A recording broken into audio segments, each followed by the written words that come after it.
తమిళనాడు రాజకీయాలు మరోసారి దేశ దృష్టిని ఆకర్షిస్తున్నాయి. ఒకప్పుడు డిఎంకే వర్సెస్ అన్నా డిఎంకే మధ్య తిరిగిన రాజకీయ సమీకరణాలు ఇప్పుడు పూర్తిగా కొత్త దిశలో ప్రయాణిస్తున్నాయి. సినీ ప్రభావం, వ్యక్తిగత నాయకత్వ పోటీలు, పార్టీ అంతర్గత విభేదాలు, కొత్త తరపు ఓటర్ల అభిరుచులు ఇవన్నీ కలిసి తమిళ రాజకీయాలను ఒక భారీ రాజకీయ థ్రిల్లర్ గా మార్చేశాయి. ఒకప్పుడు జయలలిత నాయకత్వంలో ఇనుప కంచెల మధ్య కట్టుదిట్టంగా కనిపించిన అన్నా డిఎంకే ఇప్పుడు వర్గ పోరాటాలతో కుదేలవుతున్నట్టు కనిపిస్తోంది.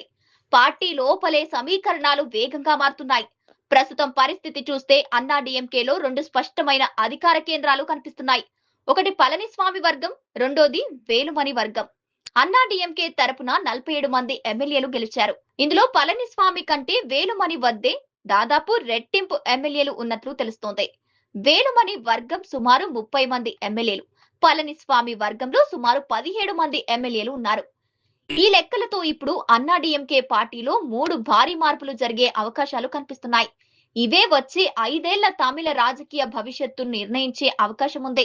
ఇంకో 2 ఎమ్మెల్యేలు మారితే ఇప్పటికే బలంగా కనిపిస్తున్న వేలుమణి వర్గంలో పళనిస్వామి వర్గం నుంచి ఇంకో 2 ఎమ్మెల్యేలు వెళితే రాజకీయ సమీకరణాలు ఒక్కసారిగా మారిపోవచ్చు.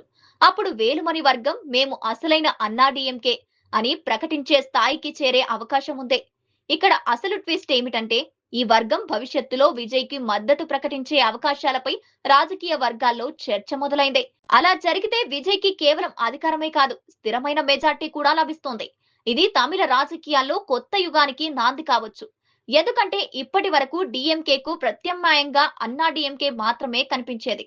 కానీ ఇప్పుడు విజయ్ ఆ ఖాళీని భర్తీ చేసే దిశగా అడుగులు వేస్తున్నారు. అయితే ఇక్కడ ఒక పెద్ద అడ్డంకి కూడా ఉంది. అసలైన అన్నా డిఎంకే ఎవరిది? అన్న చట్టపరమైన పోరాటం, పార్టీ గుర్తు, పార్టీ పేరు, కార్యాలయాల హక్కులు ఇవన్నీ కోర్టుల వరకు వెళ్లే అవకాశం ఉంది. అప్పుడు ఈ రాజకీయ యుద్ధం కేవలం అసెంబ్లీ వరకే పరిమితం కాకుండా న్యాయస్థానాలకు విస్తరించవచ్చు.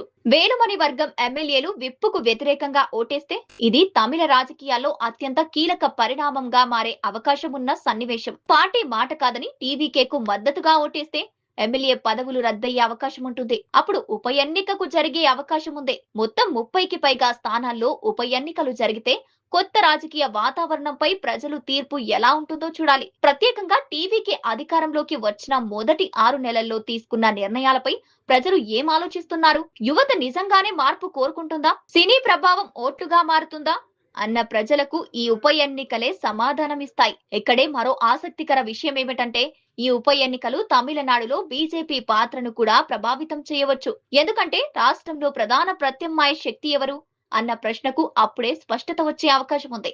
బలాబలాల పరీక్ష లేకుండా నేరుగా పళనిస్వామిని రాజీనామా చేస్తే ఎలా ఉంటుందనేది మూడో అవకాశం. రాజకీయంగా అత్యంత సాఫ్ట్ పరిష్కారంలా కనిపిస్తోంది.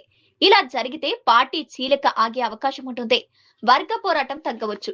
అన్నా డిఎంకే మళ్ళీ ఒకే జెండా కింద నిలబడే అవకాశం కూడా ఉంటుంది. కానీ భారతీయ రాజకీయాల్లో నాయకత్వం వదులుకోవడం చాలా అరుదుగా జరుగుతుంది.